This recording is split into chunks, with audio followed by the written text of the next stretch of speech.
Muy bien, gracias. Buenas noches, Carlos Zúñiga. Habla, diga algo, Carlos.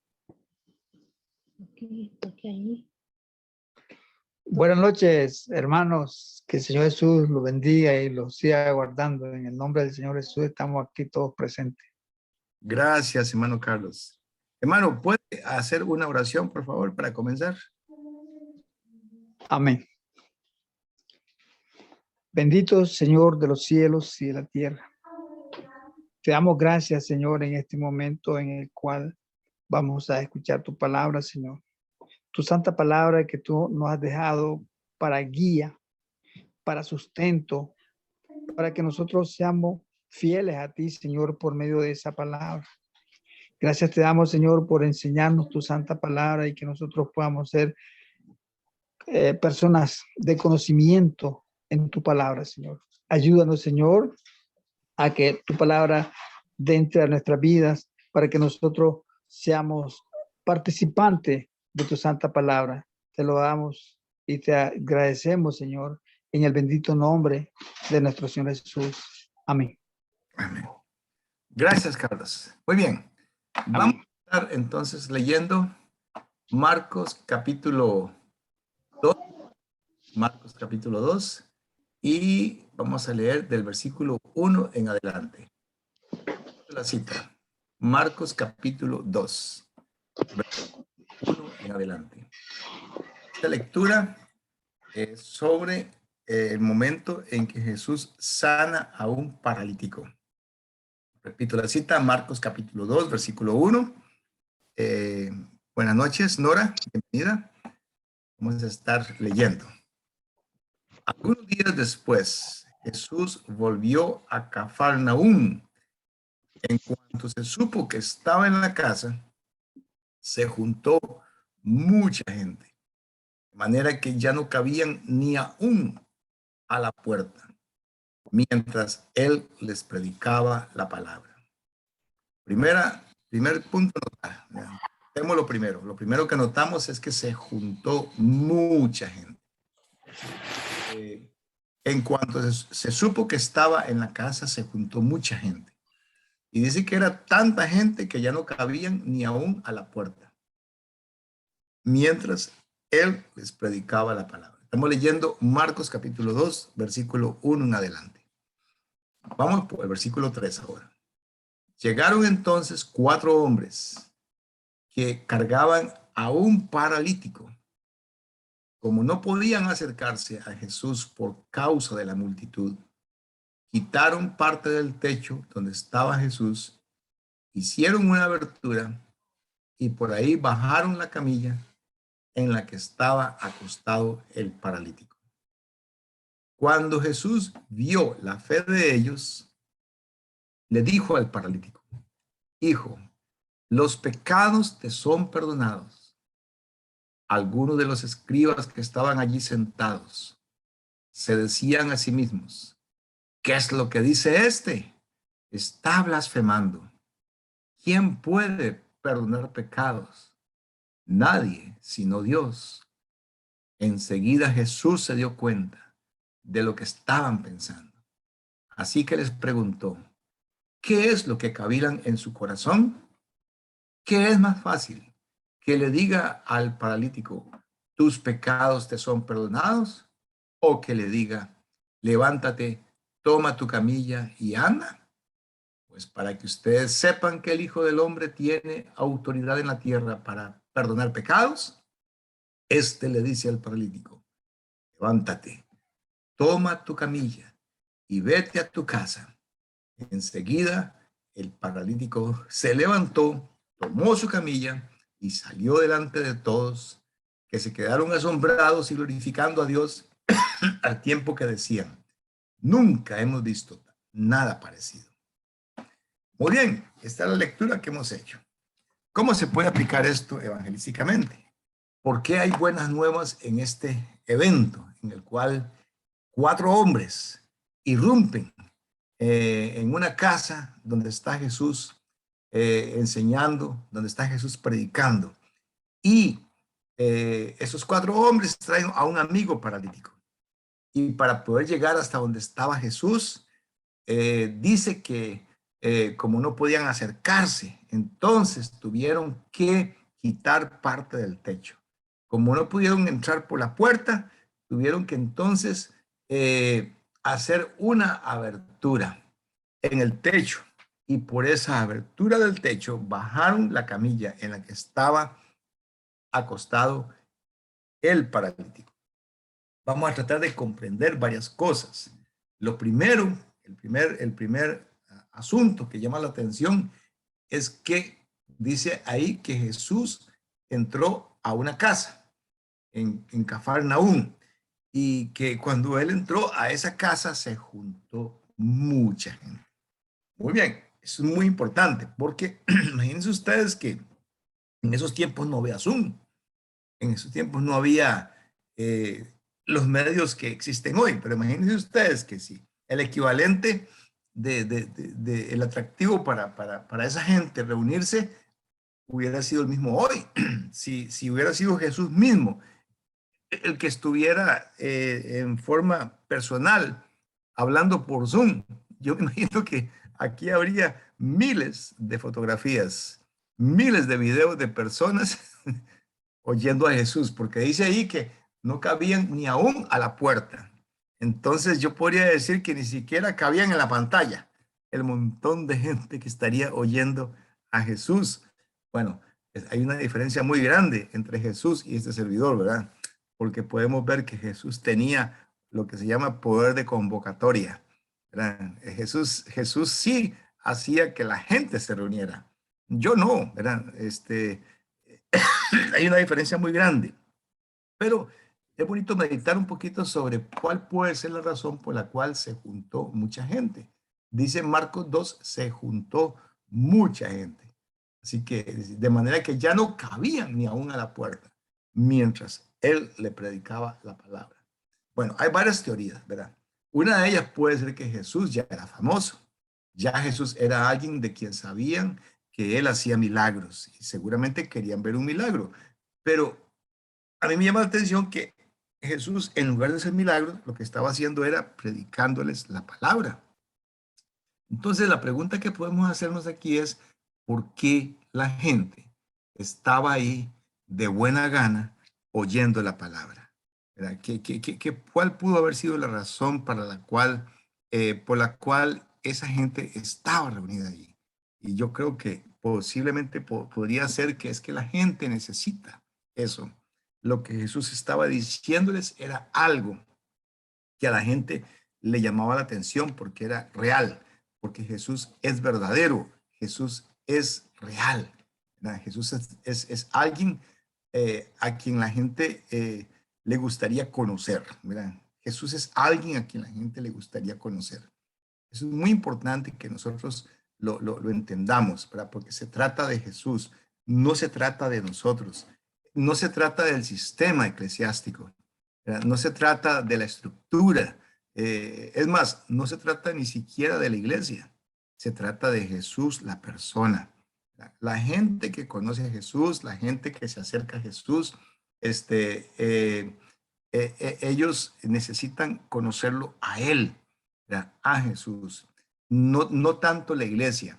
La gente no necesita conocernos a nosotros, necesita conocer a Jesús. Y en la medida que nosotros le estemos proyectando la imagen de Jesús a la gente, entonces en esa medida la gente va a querer ser miembros de la iglesia, ¿verdad? Pero no es la iglesia la que atrae a la gente, es Jesús.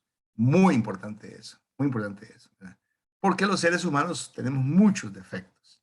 Y en las iglesias mucha gente no se va a querer acercar porque en realidad la iglesia no es un lugar atractivo para la gente. Pero Jesús sí puede ser atractivo. Pero Jesús en la vida de nosotros. Muy bien. ¿Alguien podría agregar algo al respecto? ¿Alguien podría hacer un comentario? No se preocupen. Pueden perfectamente interrumpirme y hacer comentario. Pero creo que eso es un punto muy importante que estamos aprendiendo. Se trata de que la gente conozca a Jesús. Muy bien. Entonces vamos a seguir ahora con lo que pasó. Estaba Jesús ahí y dice que llegaron 4 hombres. Uno se imagina que eran necesarios 4 hombres. ¿Por qué?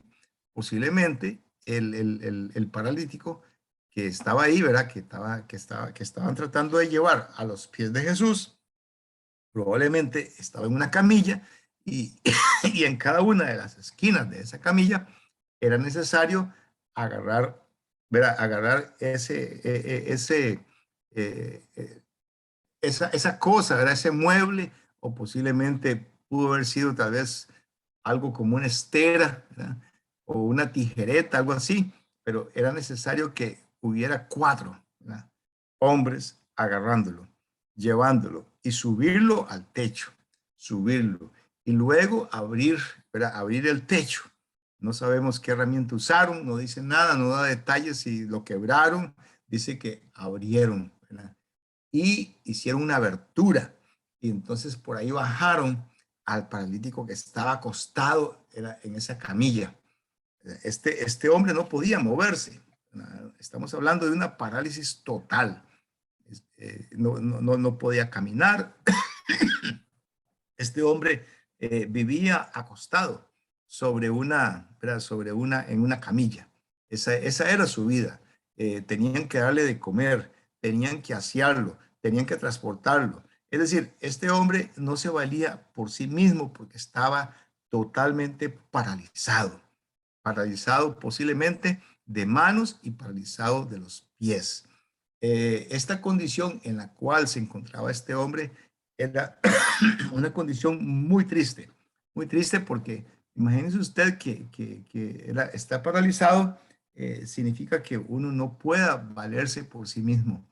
Y esos amigos estaban preocupados por este paralítico. Cuando oyen que Jesús está en esa casa, entonces piensan en que ahí está la respuesta a las necesidades de su amigo paralítico. Y posiblemente la expectativa de ellos era que Jesús los sanara. Entonces, es muy importante entender eso, ¿verdad? Que ellos tenían esa expectativa. ¿Por qué? Porque nosotros, era, tal vez cuando Jesús le responde, hijo, los pecados te son perdonados, pero vea qué interesante, dice que cuando Jesús vio la fe de ellos, versículo 5, ¿verdad? Cuando Jesús vio la fe de ellos, uno dice, bueno, entonces lo va a sanar, pero no lo sana, sino que le dice, hijo, los pecados te son perdonados. Entonces uno se pregunta, pero qué extraño, ¿verdad? ¿Por qué Jesús no recompensó la fe de ellos sanándolo primero? ¿Verdad? Como que la sanidad física del paralítico no era lo primero para Jesús y era lo que ellos esperaban. Entonces, aquí podemos ver a Jesús haciendo algo inesperado. Es decir, la necesidad que Jesús está llenando no es la misma necesidad que ellos esperan que Él llene. Entonces podemos ver que aquí Jesús ve necesidades que nosotros no vemos, ¿verdad? Eso, eso es muy importante. Jesús ve necesidades que nosotros no vemos. Acordemos de aquel pasaje que dice allá en Mateo capítulo 9. Dice en Mateo capítulo 9, vamos a ver este pasaje, Mateo 9, versículo 35 en adelante, dice que Jesús recorría todas las ciudades y las aldeas y enseñaba en las sinagogas de ellos. Predicaba el evangelio del reino y sanaba toda enfermedad y toda dolencia del pueblo. Interesante, ¿verdad? Él estaba llenando necesidades del cuerpo, ¿verdad? Porque dice que sanaba toda enfermedad y toda dolencia del pueblo. Pero ve lo que dice Mateo 9:36. Al ver las multitudes, tuvo compasión de ellas, porque estaban desamparadas y dispersas, como ovejas que no tienen pastor. Entonces dijo a sus discípulos, ciertamente es mucha la mies, pero son pocos los segadores. Por tanto, pidan al Señor de la mies que envíe segadores a cosechar la mies. Muy bien, entonces, ¿qué estamos diciendo aquí? Que Jesús ve necesidades que la gente no ve. Jesús ve necesidades que nosotros no vemos. La necesidad de estas personas eran ser sanadas de toda dolencia y de toda enfermedad. Jesús estaba llenando esa necesidad, pero había otras que dice el pasaje que cuando vio las multitudes tuvo compasión de ellas. Es decir, tuvo compasión, ¿por qué? Porque los vio como ovejas desamparadas y dispersas, como ovejas que no tienen pastor. Entonces, llama la atención que lo mismo pasó con el paralítico de Marcos capítulo 2.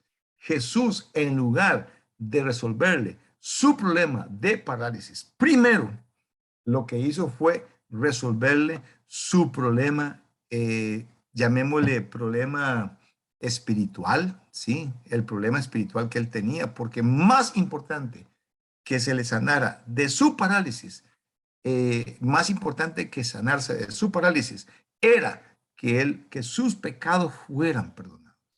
Entonces, esa es, ¿verdad?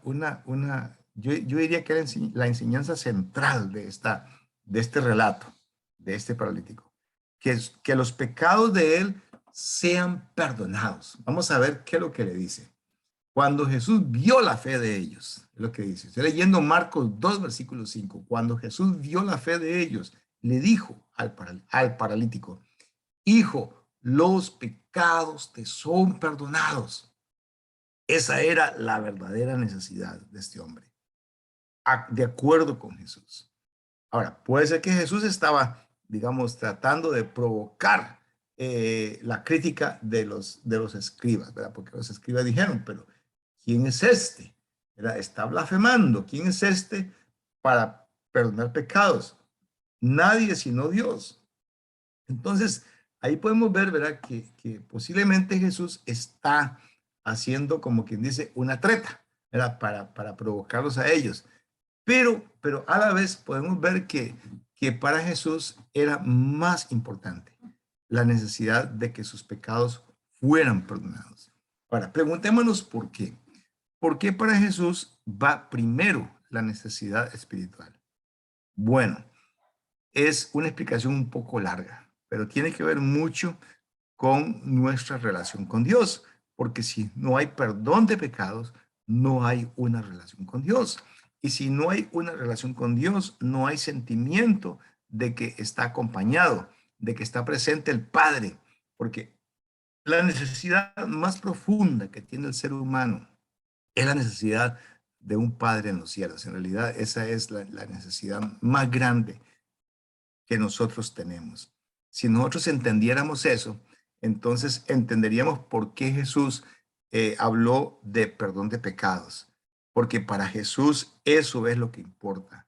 Eso es lo que se necesita. Jesús está viendo eso. Cuando dice que vio a las multitudes desamparadas y dispersas como ovejas que no tienen pastor, está viendo eso. Está viendo que nosotros somos esos seres humanos que sin la presencia del Padre, sin la certeza de que tenemos un vínculo con el Padre, entonces nosotros no vamos a estar completos, no vamos a estar plenos, no vamos a estar emocionalmente sanos, ¿verdad? Esa es una realidad que a nosotros nos ha costado comprender, ¿verdad? Porque todo ser humano, sin excepción, carece de ese vínculo. Crecemos, vamos por la vida sin sentirnos verdaderamente protegidos, verdaderamente acogidos, verdaderamente a salvo, por, con la certeza de que contamos con un Padre en los cielos. Y por eso es que entonces nos pasa lo que le pasaba a esas ovejas. Por eso muchas veces andamos sin rumbo por la vida. Y muchas veces nosotros, vea lo que dice el pasaje, que los vio como ovejas desamparadas. Entonces vamos sin rumbo y vamos sin amparo. Entonces, eso se traduce en necesidades que nos afectan emocionalmente, porque la persona que no tiene rumbo, que no tiene propósito en su vida, la persona que no sabe para qué vive, porque no conoce al Padre, porque no tiene un vínculo con el Padre, la persona que no tiene el amparo del Padre, entonces, ¿qué es lo que le pasa a esa persona? Que va a sufrir soledad, va a sufrir desamparo, va a sufrir que su vida no tiene sentido. Y es lo que genera muchas veces entonces todos los problemas que estamos viendo de relaciones humanas y lo que hace que la gente entonces busque respuesta para sus necesidades emocionales en cosas de esta vida. Entonces, eso es algo muy visible, pero que nos cuesta a nosotros entender. Es muy obvio que esa es la necesidad de todo ser humano, sentirse acompañado por el Padre. Acordémonos cuando Jesús enseñaba sobre la oración, que él dijo, vosotros pues oraréis así. ¿Se acuerdan?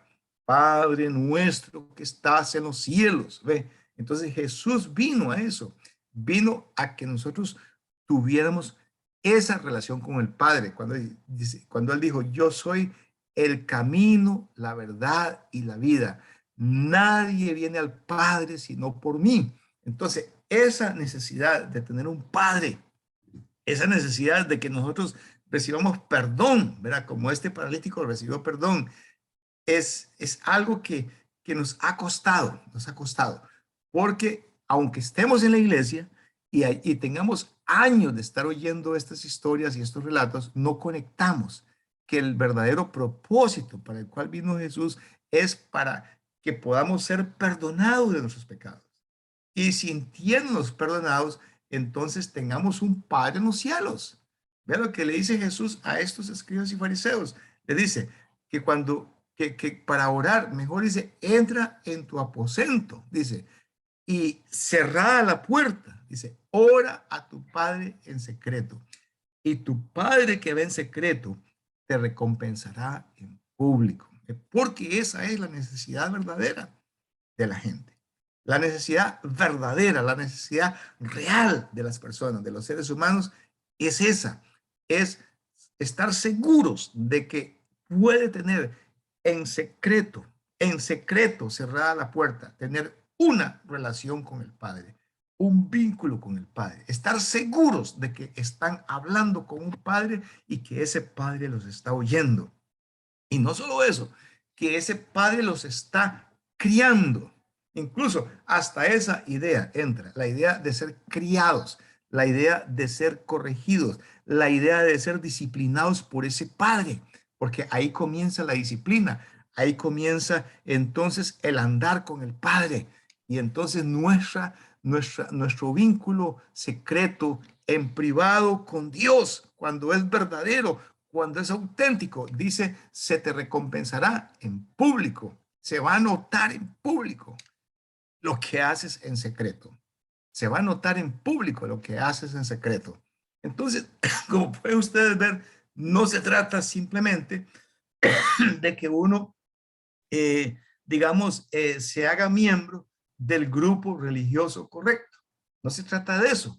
Se trata de que nosotros conozcamos al Padre. Y por eso Jesús le dice a este paralítico, lo primero que le dice es, al ver la fe de ellos, le dice, hijo, tus pecados te son perdonados. Entonces eso ¿ya? Dice mucho acerca de lo que es prioritario para Jesús. Dice mucho, ¿verdad? Y la fe de ellos, en lugar de recompensarla, sanando al paralítico, primero la recompensa perdonándole los pecados. Ahora, preguntémonos un poquito acerca del efecto que pudo haber tenido en este paralítico el hecho de que sus pecados fueran perdonados y que su parálisis no hubiera sido sanada. Todavía, a esas alturas. ¿Qué reacción pudo haber tenido el paralítico en ese momento cuando recibe perdón de pecados, pero no recibe sanidad? Nada más pensemos en eso, ¿verdad? Y yo creo que, ¿verdad? En la psicología de él, muy probablemente, lo que había era una idea de que él estaba paralítico como un castigo que Dios le había dado por su pecado. Acordémonos de eso, porque para los judíos, una persona que estuviera sufriendo algo era una señal de que estaba en pecado. Por eso Jesús le dice, tus pecados te son perdonados, porque tiene que liberarlo de esa culpa primero. Y como prueba de ello, podemos ver allá en Juan capítulo 9. Oiga, Juan capítulo 9, versículo, vamos a ver, 1. Dice ahí que al pasar Jesús vio a un hombre que era ciego de nacimiento. ¿Ven? Y sus discípulos le preguntaron, Rabí, ¿quién pecó para que éste haya nacido ciego? ¿Él o sus padres? Jesús respondió, no pecó él, ni tampoco sus padres. Más bien fue para que las obras de Dios se manifiesten en él. Como podemos ver, entonces, la necesidad de ser perdonado, el paralítico, era muy importante, porque en su cabeza, muy probablemente, lo que había era sentimiento de culpa y que su parálisis se debía a pecados de él.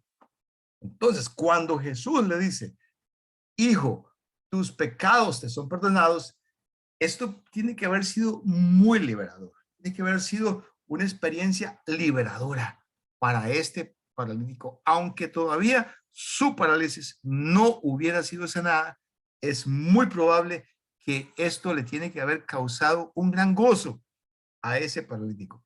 El solo hecho de que sus pecados hubieran sido perdonados ya debió haber sido motivo suficiente para que este paralítico se sintiera lleno de gozo, liberado, sentirse de que no era por un pecado de él.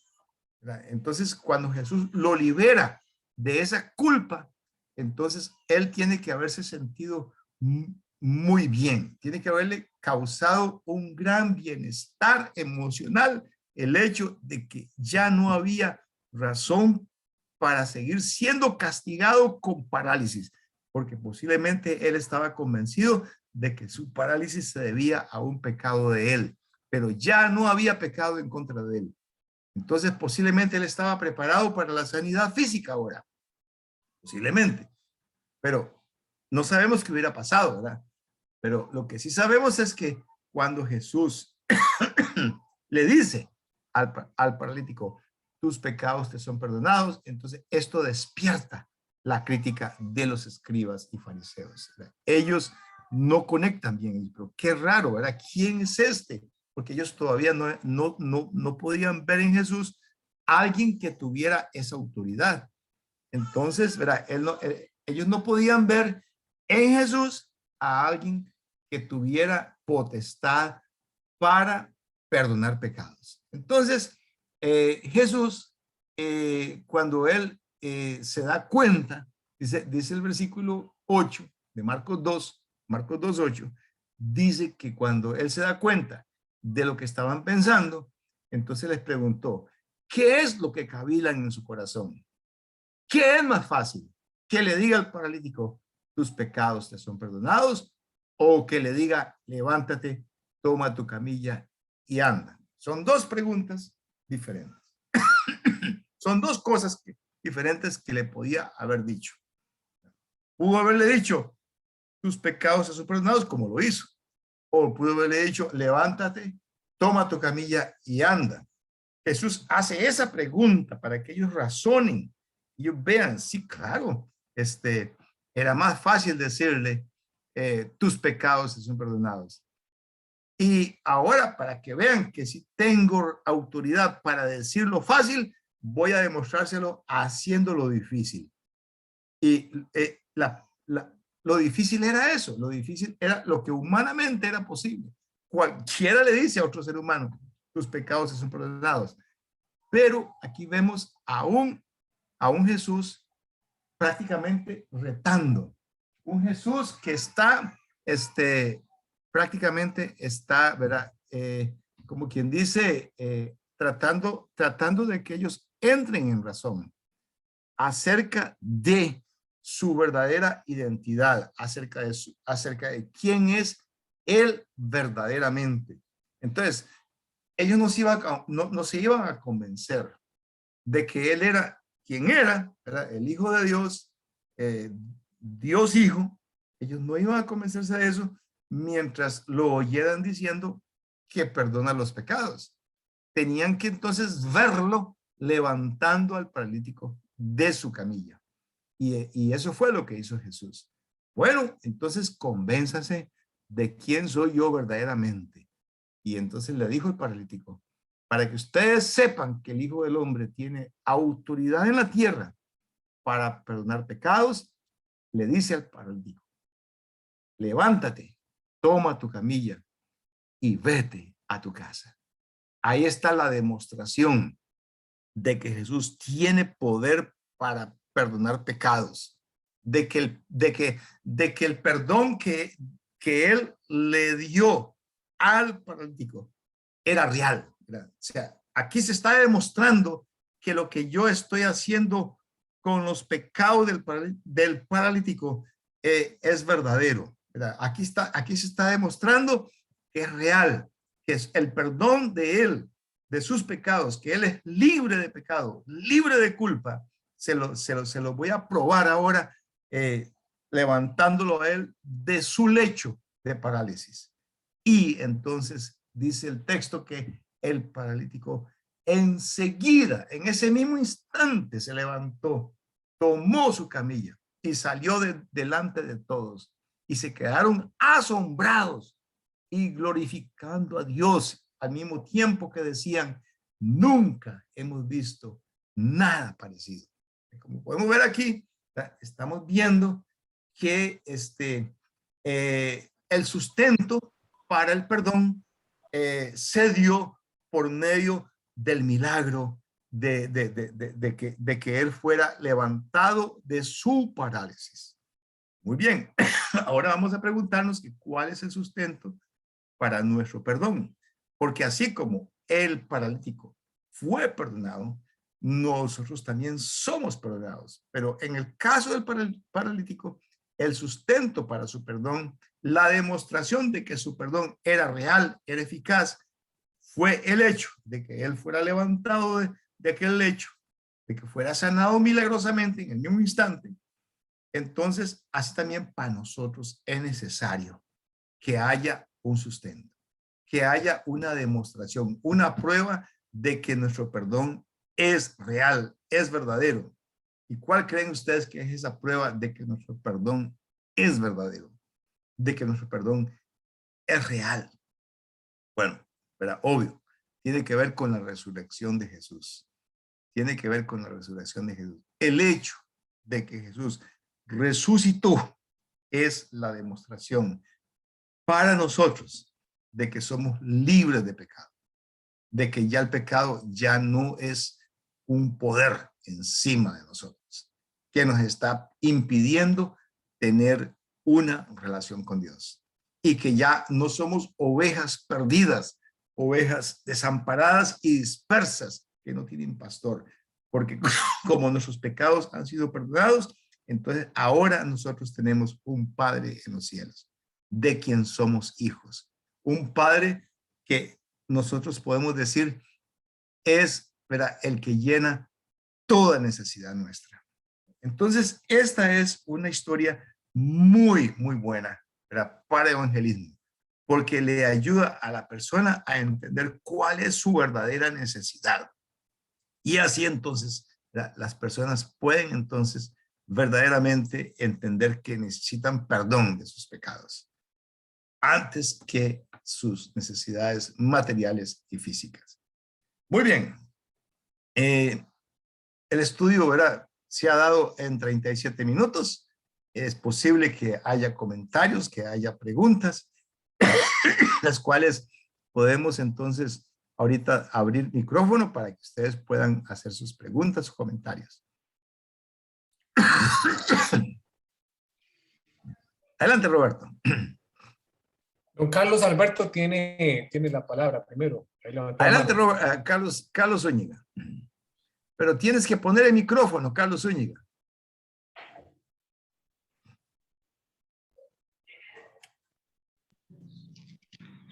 Ahora sí. Amén, hermano. Adelante. Te oímos.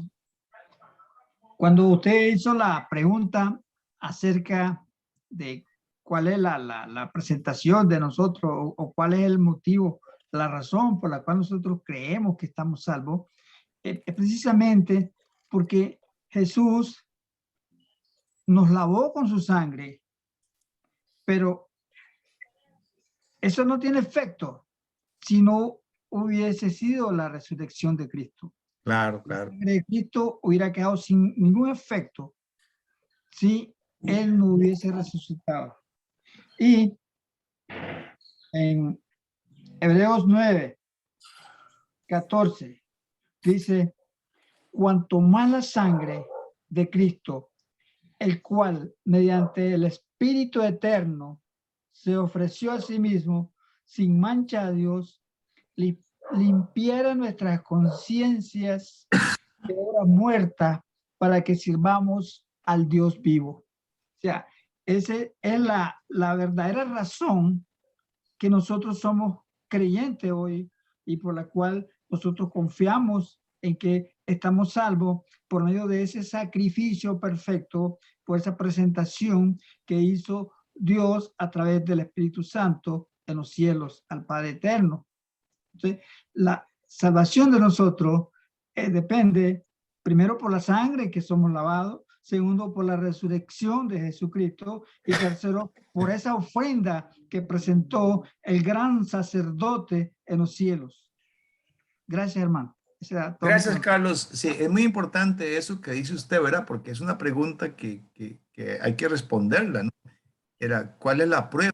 ¿Cuál es la demostración fehaciente? ¿Cuál es la evidencia visible, palpable de que nuestros pecados efectivamente han sido perdonados? Bueno, ya lo hemos dicho, ¿verdad? Y usted lo confirma, Carlos, la resurrección de Jesús. Esa es la evidencia. Esa es la demostración fehaciente, efectiva, de que sí somos perdonados. Y eso es muy importante, muy importante. Voy a leer un pasaje más sobre eso. Es Romanos capítulo 8, versículo 11. Dice, y si el espíritu de aquel que levantó de los muertos a Jesús vive en ustedes, el que levantó de los muertos a Cristo Jesús también dará vida. Oiga bien lo que dice, dará vida a sus cuerpos mortales por su espíritu que vive en ustedes. Ustedes pueden ver entonces, nosotros tenemos garantía de que nosotros en nuestros cuerpos mortales se nos da vida, se nos da convicción total de que tenemos una relación con Dios, de que tenemos un Padre en los cielos. Y ese capítulo, acuérdense lo que dice, acuérdense lo que dice más adelante, Romanos 8, dice que si Dios es por nosotros, ¿quién contra nosotros? Dice, todas las cosas ayudan a bien a los que aman a Dios, a los que con propósitos son llamados. A los que conforme a su propósito son llamados. Exacto, tiene que ver mucho el propósito de Dios, ¿verdad? Porque es obra nuestra. Muy bien, entonces, eso es necesario que lo entendamos y lo vivamos. Roberto. Sí, muy buena noche para todos. Un comentario, básicamente. Claro, claro. Ese pasaje de Marcos 2, del 1 al 12, ¿verdad? Me recuerda que actualmente mucha gente, ¿cómo definirlo? No sé si por desconocimiento o porque no sienten aún la necesidad de conocer a Dios realmente. En mi caso personal, vivía una vida donde no sentía necesidad de conocer a Dios. Sé que existía, nada más. Si me preguntaban en la calle, alguien preguntaba si creía en Dios, iba a responder que sí creía en Dios. Pero a través de su palabra, a través de estudiar su palabra en forma sistemática, como lo estamos haciendo ahorita, nos permitió abrir la mente, empezar a recibir una información que no es humana, que quede claro, porque lo que estamos leyendo en la Biblia no salió de una cabeza humana, sino que fue inspirado por Dios a otros hombres para que le escribieran.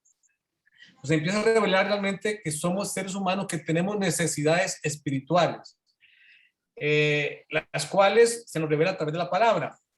Actualmente noto mucho que la gente cree en Dios, definitivamente cree en Dios y el 99% cree en Dios, pero desconoce que tiene una necesidad de espiritual. Mucha gente pide, por ejemplo, Dios, acompáñame en el próximo año para cumplir con mis metas y mis sueños, pero para eso nada más. y yo digo, Dios está más para hacernos cumplir nuestras metas y nuestros sueños o hacernos mejor personas. Él está aquí para salvarnos. ¿Y cómo nos salva? Por medio de una relación con Él a través de Cristo. Él quiere relacionarse con nosotros. ¿Para qué? Para que seamos transformados, cambiados completamente y de esa forma podamos ser salvos. El objetivo final, el fin último de Dios en relación a la humanidad es que seamos salvos de nosotros mismos, de nuestros pecados y de su ira, por supuesto. Aquel ser humano que no recibe el perdón de sus pecados va a sufrir la ira de Dios. Y eso solamente nos revela la palabra, su palabra. Ese es mi comentario. Gracias, Roberto. Y bueno, a mí me gustaría añadirle algo. Permítame. Hay algo más que la gente no entiende. Y tiene que ver con el hecho de que Dios trabaja para su gloria. El fin último de Dios es su gloria. Que Él sea glorificado. Que la gente entienda, no entienda, bueno, eso es algo que, ¿verdad?, que los hace responsables. Ellos son responsables. Si ellos no entienden, les está pasando lo mismo que Jesús contó en la parábola del sembrador, ¿verdad? Son terrenos en los cuales cae semilla, pero llegan las aves y se la comen, porque la gente oye la palabra, pero no le entiende lo que dice Jesús, ¿verdad? Eso, siempre, eso va a pasar, ¿verdad? Siempre, ¿verdad? Va a haber una gran cantidad de gente que no entiende la palabra, pero si la gente entendiera la palabra, entonces podría descubrir que Dios lo que quiere es que por medio de nosotros se glorifique su nombre. Eso es lo que Dios quiere, ¿verdad? Y si eso implica que yo sea salvo, para que Dios se glorifique, siendo yo salvo, siendo yo perdonado de pecados, entonces yo voy a ser perdonado. Yo voy a ser salvo, ¿verdad? Pero siempre pensando, no para mí. Soy salvo, no para mí. Soy salvo para Él, para su gloria. Eso es muy importante entenderlo. Es un cambio de mentalidad muy grande, porque entonces ya Dios dejó de ser alguien que existe en función mía, y Dios empezó a ser, más bien yo empecé a ser alguien que existe en función de Él. Yo existo en función de Dios, no es Dios el que existe en función mía. Ese es el problema de la mayoría de los seres humanos, que ven a Dios como alguien a quien pueden usar, alguien que puede agarrarse para ser bendecidos económicamente, físicamente, etcétera.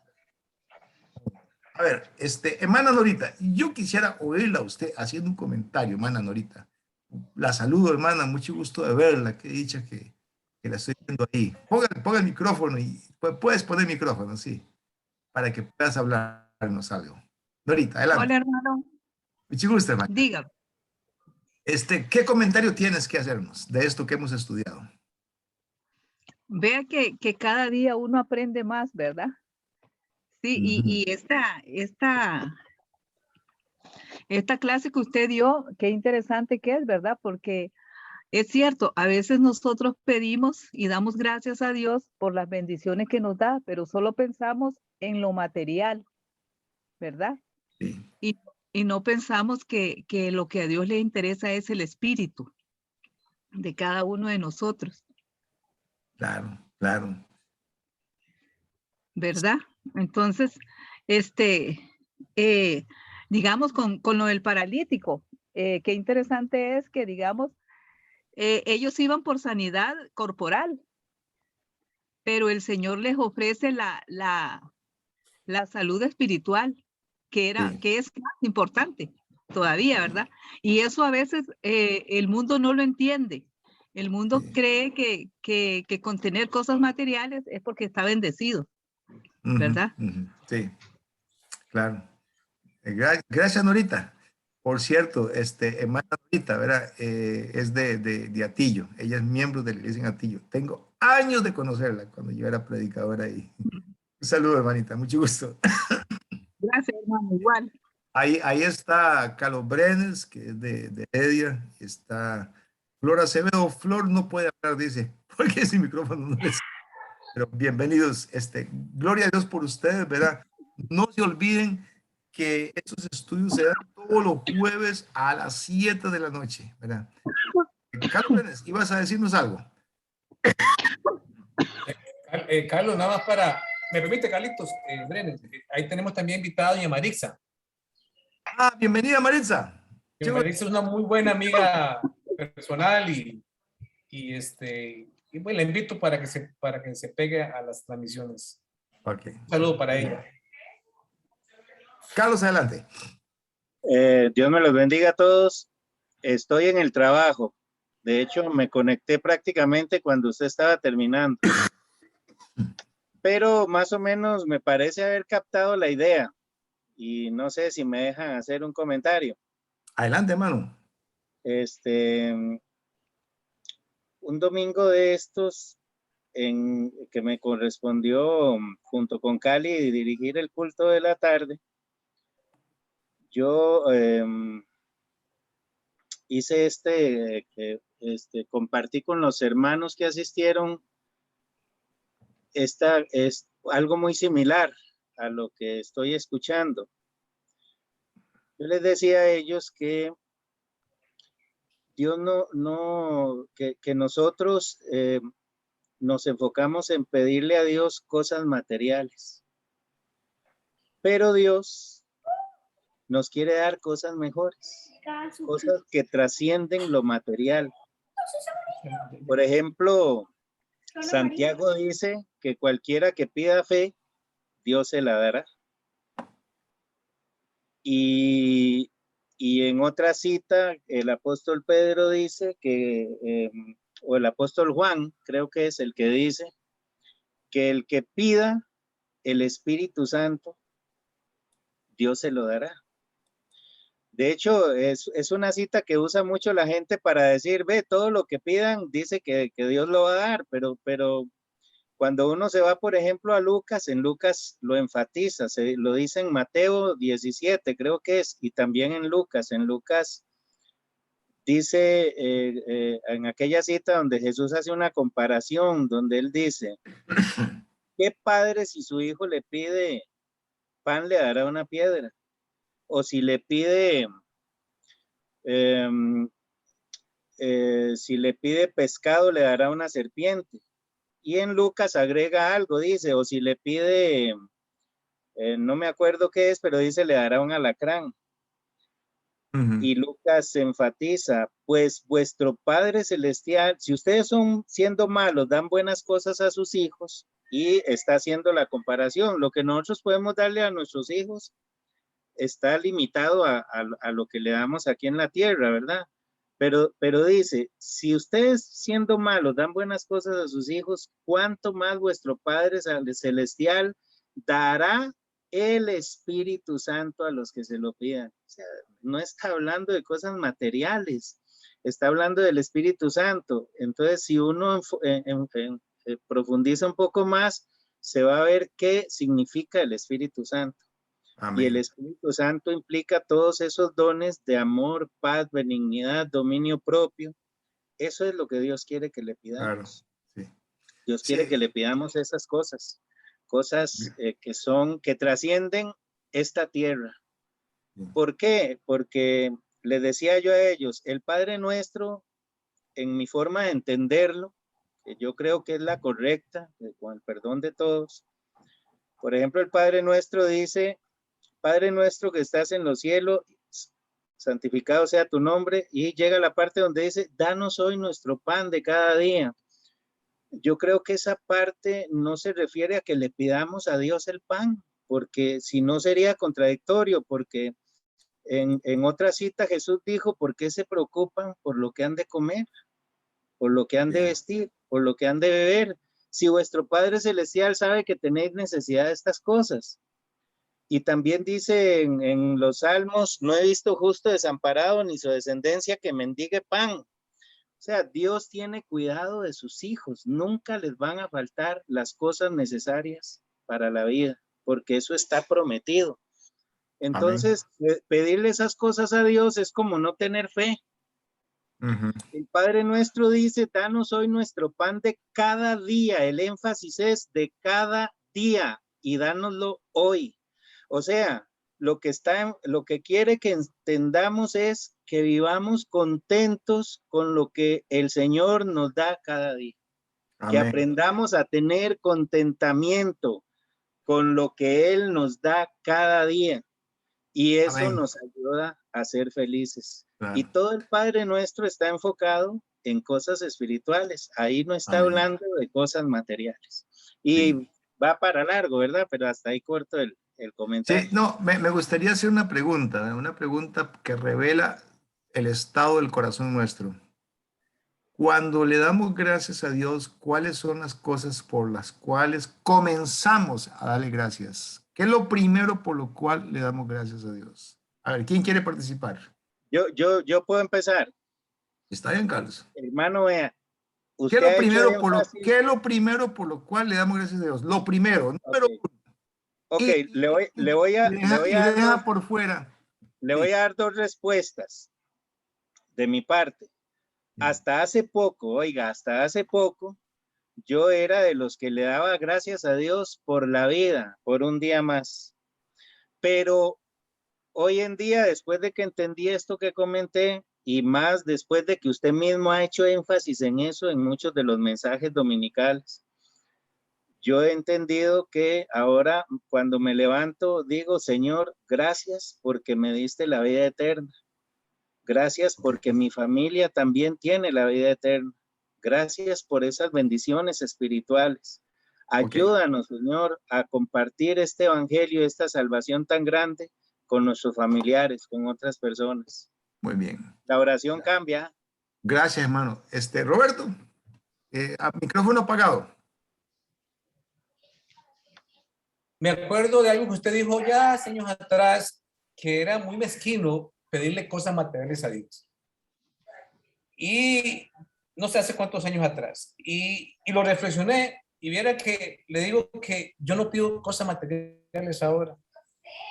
Pues para mí. Vienen por añadidura.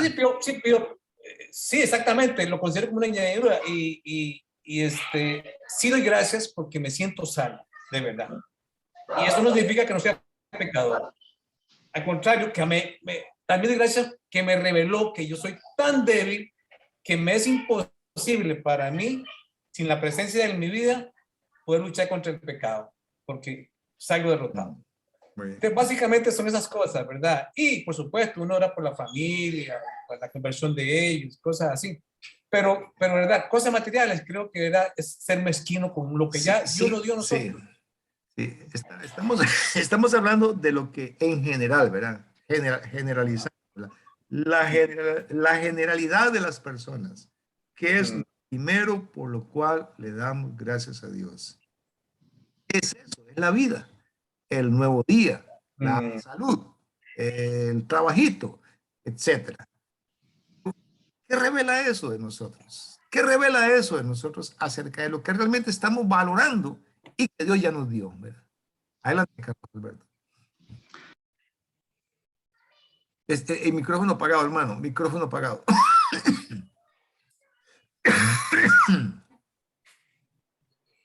¿Quién, hermano, es? Carlos Zúñiga. Ya. El micrófono apagado. Y ahora sí, Carlos, ya. Habla. Ahora sí, hermano. Bueno, ahora sí, hermano.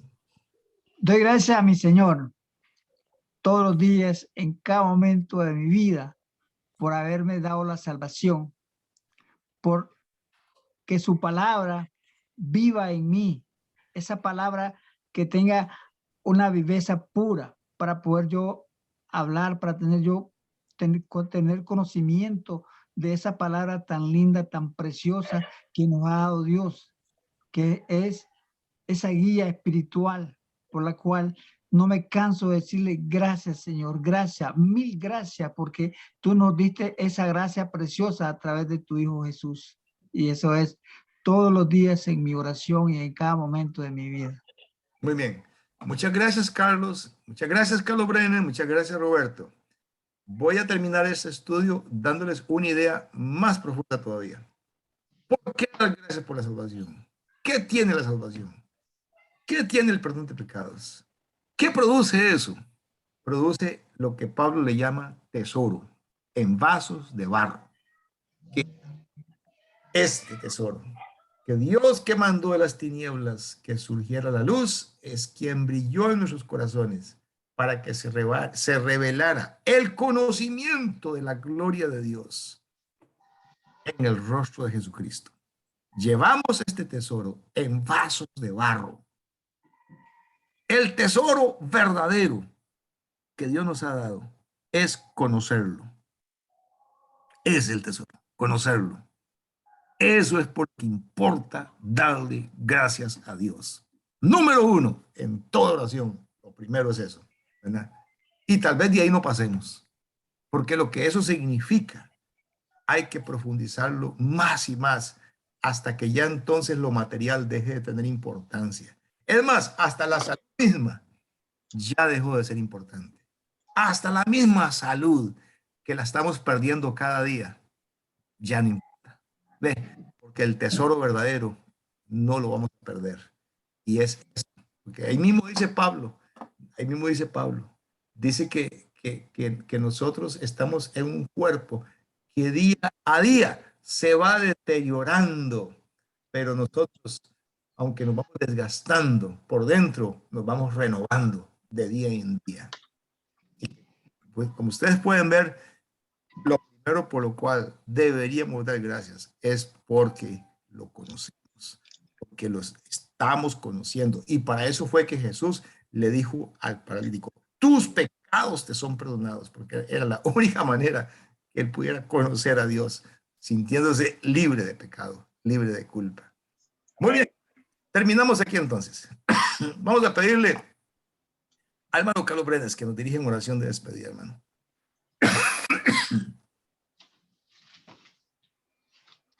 Oremos. Señor Todopoderoso, tú eres maravilloso, Señor. Tú nos cuidas todo el tiempo. ¿Y en qué nos cuidas, Señor?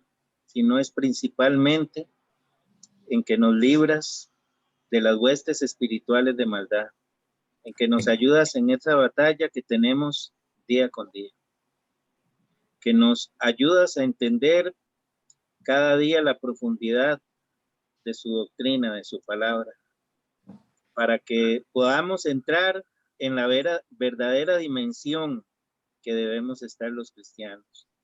Que como dice el mismo Jesucristo, estamos en este mundo, pero ya no somos de este mundo. Le damos muchas gracias, Señor, porque por medio de su palabra, cada día podemos ir escalando posiciones espirituales y pareciéndonos cada vez más a Jesucristo. Gracias por estos estudios, gracias por el hermano Carlos Zulate, que lo has usado grandemente para bendecir a tu pueblo en Heredia, Señor. Gracias por todos los hermanos que hoy se han conectado en este estudio. Gracias porque me diste a mí la oportunidad de que aunque llegué tarde, fue edificante para mí también. Gracias por todo, Señor.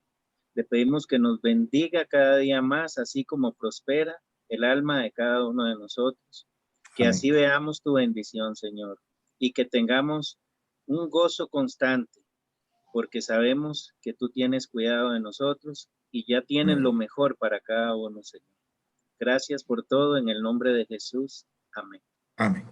Amén. Muy bien. De hoy en 8, si Dios quiere, a las 7 de la noche. De hoy en 8 creo que es 6 de enero. ¿Verdad que sí? 6 de enero, de hoy en 8. Hermano, Correcto. hermano, Dime. puedo hacer una, no sé cómo decirlo. ¿Qué será? Una sugerencia. Una exhortación, una sugerencia. Sí, dígame. Yo no me puedo conectar casi nunca, pero, por ejemplo, yo sí estoy tratando, porque eso queda grabado. Sí. Y entonces, para invitar a los hermanos a que le digamos a las personas que si no se pueden conectar, que siempre el estudio está ahí. Okay, claro. Si estoy equivocado, si no estoy equivocado, el último fue el que dio el hermano Juan Carlos, ¿verdad? Correcto, sí. Gadareno. Yo no estuve presente, sí, pero lo escuché posteriormente.